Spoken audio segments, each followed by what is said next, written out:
Hi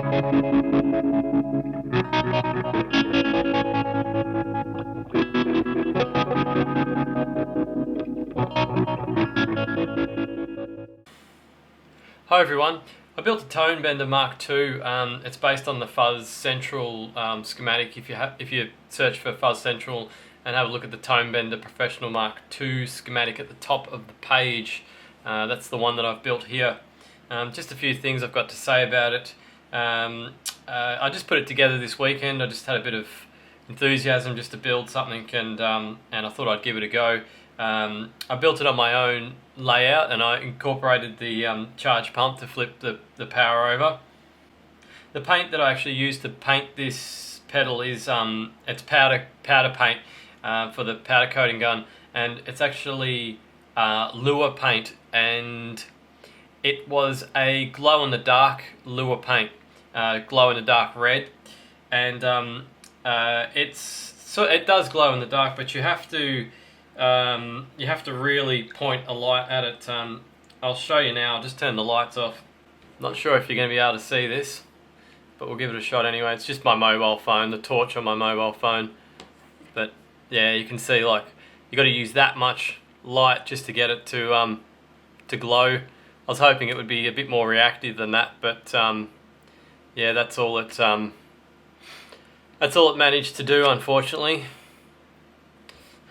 So yeah, if you're after those paints, have a look on, do a search for Pro-Tech powder lure paint. Yeah, and you'll find it, and it works relatively well. It's not a professional, powder, but it does a decent job. So on the front, you've got volume, which is level, sustain, which is attack. It's called attack on the original Mark II, and B, which is bias.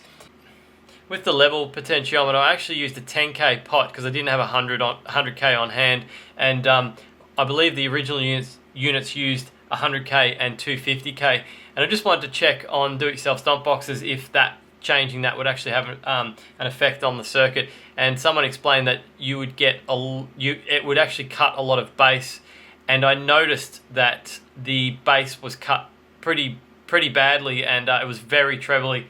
So I returned it to 100k. It obviously sounds much better, as you'll see in the sound demo. But if you're interested to the reason why this is actually happening, someone explained that it forms an RC high pass filter, and if you lower the resistance of the potentiometer, you're actually cutting bass.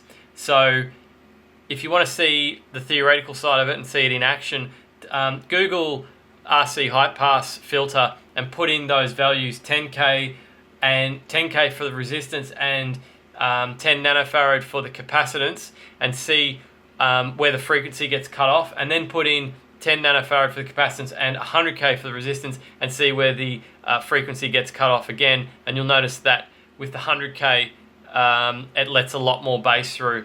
So I found that pretty interesting. It's something that I learnt with this one, and yeah, I thought I'd share that with you. I've put a potentiometer for Q3 bias. It gives you you can do some crazy stuff with it, like you can starve Q3, which gives you that sort of bladdery, breaking up kind of fuzz. I'll show you in the sound demo anyway, but it gives you a few more options. And one other thing too with the attack, when you turn it up to about 90%, you actually get some, on the last sort of 10% of the turn, you get some noise. And again, I've been speaking to some people on do-it-yourself stomp box forum to try and work out actually why that's happening. And I'm told again that the reason why that's happening is it's actually part of the original circuit. And a way to get around that is to actually put a 100 ohm resistor from the emitter of Q3 down to the 1k potentiometer, and that'll actually stop. Basically all that does is just cuts out that last bit of the turn, so you're not hearing it. All it's doing is hiding that last bit of the turn where the noise is. So I actually didn't even bother doing that. I left it because there are some settings where you don't get that noise on the last bit when the bias is down from about here to quarter of the way up, you don't get any noise in that first bit. So I just left it, and also you can get a really fuzzy sound out of it. You just have a bit of an annoying noise in the background when you're not playing. But I don't know. I just thought it's sort of to leave that 100 ohm resistor out. You have a few more options, and if you don't like the fuzzy noise, then just don't turn it the whole way up. So I'll just show you the inside as I usually do. I ended up going with the transistors for Q1 and Q2. I used the modern ones, the smaller ones, and Q3 I went with the older top hat style. I find that's a good combination. If you use 3 modern, so you put a modern, a high gain, a higher HFE modern in Q3, it still sounds pretty good, but you kind of lose a bit of the texture that makes a fuzz so appealing.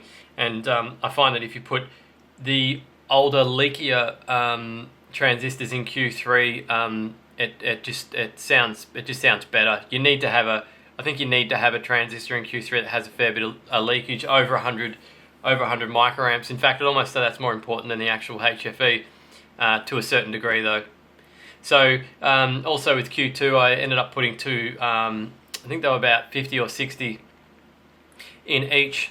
I had a 50 and a 70, and I was testing them in sockets, and then when I actually went to solder them in, I swapped them and I had 70 and 50, and I found that 50 in Q2 didn't sound that good. I actually lost a bit of the hair of the fuzz, so I pulled it out and put in another 70. So now there's 2 70s and I think it's about 95 HV for Q3, and that was enough gain to make it sound pretty good too.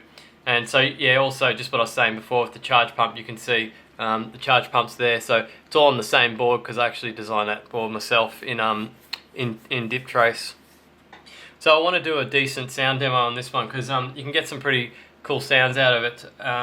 So I'll do that in a separate video. I'm also finding that if you put a overdrive in front of it, you can get some sort of wacky sounds reminiscent of the Fuzz Factory. So I'll save it for another video because I've got quite a few sound samples that I want to show you for that. So that's it for the build report for this one. Thanks for watching. Don't forget to subscribe.